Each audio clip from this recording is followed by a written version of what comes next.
Hey everyone, it's Dr. Scott.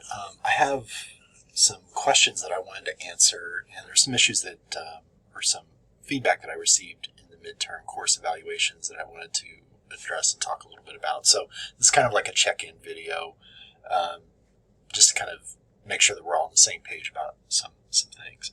So a couple things that came up in course evals.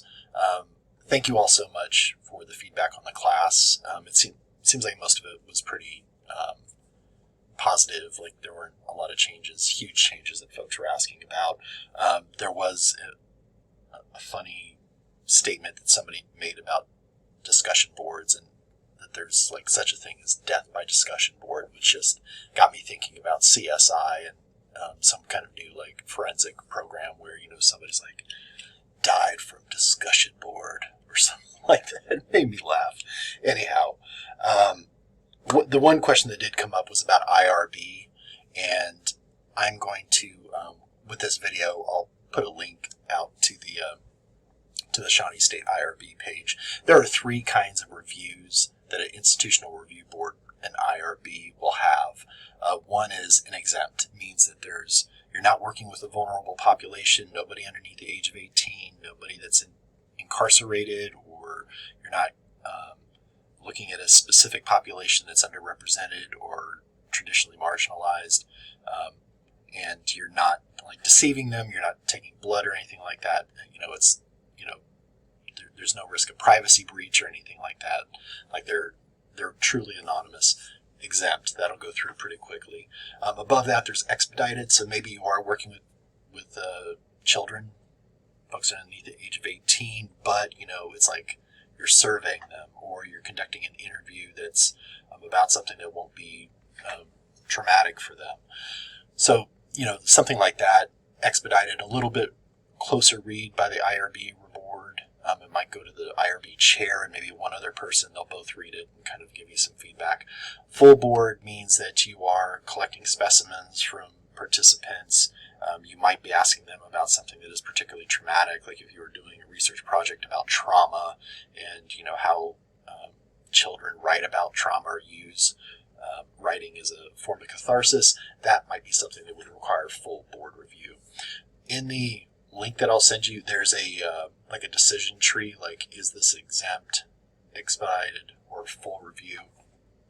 You might want to take a look at that and think about it in the context of your project. Most of the things that I've read from you all, you know, going through the midterm projects, it's either exempt or expedited. I don't think anybody's working with something that would require full board review.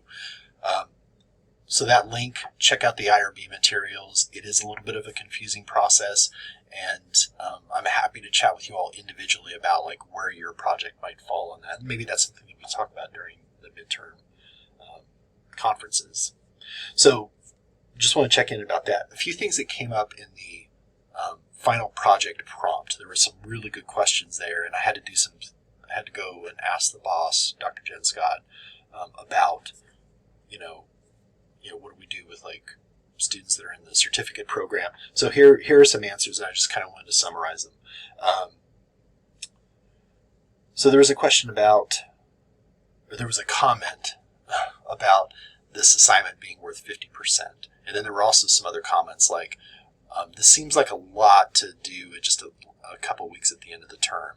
Are we going to be working on any of this throughout, you know, between now and the end of the term? And the answer is yes. Like I'm a jerk, I'm sure, but I'm not that big of a jerk. I would not have you guys do such a significant amount of work and just say, well, you're on your own. You do that at the end of the term on your own time.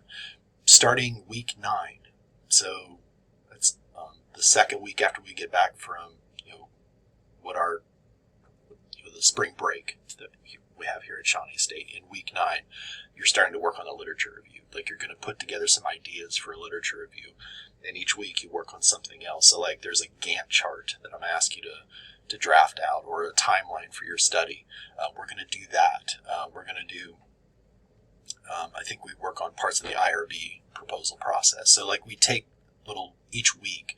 You're going to learn something about methods in the discipline, but we're also going to take a piece of that final project and work on that, and you'll get some feedback on it, and you'll read what other folks are doing as well. So yeah, the 50% thing, I get it's a big deal, but you're going to work on a fair bit of it between now and the end of the term.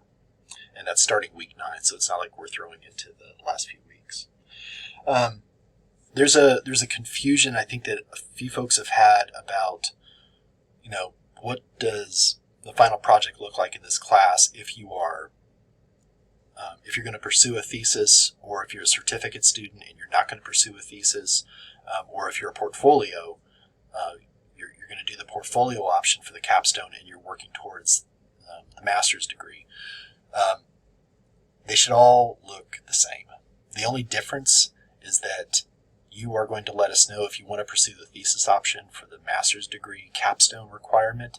You're just going to let us know on that cover sheet, I intend to pursue the master's thesis, and then I will grade everything and grade everybody's kind of the same way for this class, but anybody that says I want to do the thesis option, that's going to get sent to Dr. Jen Scott, and then there's another process there where all of us in the program, all the faculty in the program, we read that proposal, give you some feedback on it, point you in the direction of some things that you might want to think about, and then you're off and running on that research project. So if you're not going to do a master's thesis, you're not going to do a research project for the capstone requirement, you still have to put together, if you're hypothesizing some kind of interview project, you'll still have to put together an interview protocol. If you're thinking about a survey project and you're a certificate student, you're not going to, and you won't end up doing that study, you'll still need to put together a survey instrument for that. So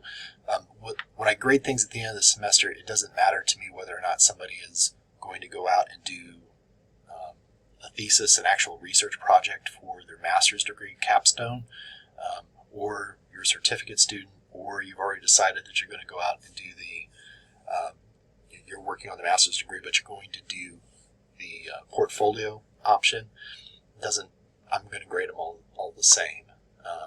Now, if you tell me like over midterms, like Dr. Scott, I think I might actually do this thing, I'm going to probably give you more directive advice and say like, you really do need to think about this because I think it's going to make your life easier. But that's the kind of feedback that I'll give you. It's usually trying to get you to focus and to keep that project a little bit smaller, something that you can actually do. That's the kind of feedback that you'll probably get from me. So if that is something that's confused you, and if that impacted how you went about doing the midterm, reach out to me. We might need to revise things a little bit, but we'll get everybody on the same page, and I think everybody will be fine. Yeah, I think that was all the questions, or the major issues that came up. Whether or not you're a certificate student or not, like just on the cover sheet, you would, at the end of on the final project, you would just say, I won't be pursuing a thesis or a portfolio. I'm a certificate student, and that's all you really need to tell us on that cover page. So those are the questions I had that I had in the either the midterm course evaluation or the final project prompt. And I just wanted to kind of address those. And I also just wanted to check in. One thing that folks said is that the meetings with me have been pretty helpful, and a lot of folks seem to like perusal. Like those two things seem to be working pretty well in this class. The perusal thing, I'll try to build that into as many things as I can. We'll have a peer review later on, and I think I'll try using perusal for that. I think it might go pretty well. The other thing is, like, if these meetings with me, if they work out pretty well for you, don't wait for me to assign them in a class. Say, hey, Dr. Scott, it's week 12. I think I'm on the right track, but can I chat with you just to kind of touch base and make sure that I'm doing all right? I'd be happy to do that. I enjoy doing that kind of thing. We're a small program. We're a small class. Let's take advantage of that. So I'm happy to help you all out, and just reach out and we'll figure something out, figure out a time to meet. Okay, that's it for now. It's spring break. I'm going to Chicago the end of this week. Kind of be out of pocket for a little bit, but then I'll be back to meet up with a few other folks when we get back from spring break. That's it for now. Hope you all are doing well.